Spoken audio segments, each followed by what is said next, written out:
It's the crack of dawn, and with daylight there is anticipation on the water at Elmina. For centuries, fishermen have set off from this village in search of their livelihood. So little has changed here over the centuries. The boats, canoes really, crudely carved and painted. There is ritual and charm all around, even on the open water. The crew of the Italiano, named for Italy's football defenders, are on the offensive today. They're singing in a way to raise spirits, and it can't help but raise expectations, too. The waters off the coast of Ghana aren't what they used to be. So the Italiano shoves off with all the singing and all the ritual, and they're hoping for the best. But no matter what they do, the fact remains their catch could be a third to a half lower than it has been in other years. They'll give it a shot, and we'll catch them on the way back.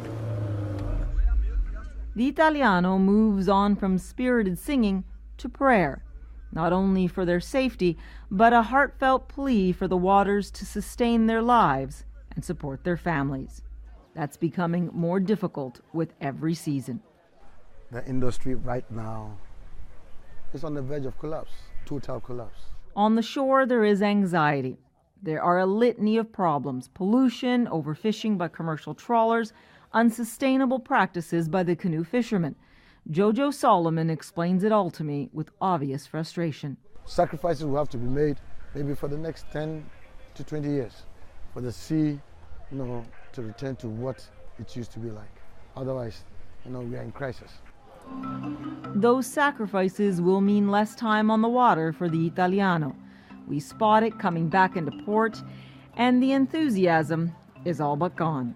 The catch is smaller than feared. It's bigger than this. Much bigger than this. Yeah.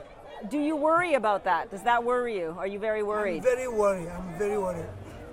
So worried that Francis has discouraged his 5 children from becoming fishermen. But we soon realize this isn't just a problem for fishermen. Crab, too. I hadn't seen the crab before. Yep. Yeah, there's a crab. Francis has taken us to his place for a Ghanaian meal. Always on the menu, some type of fish.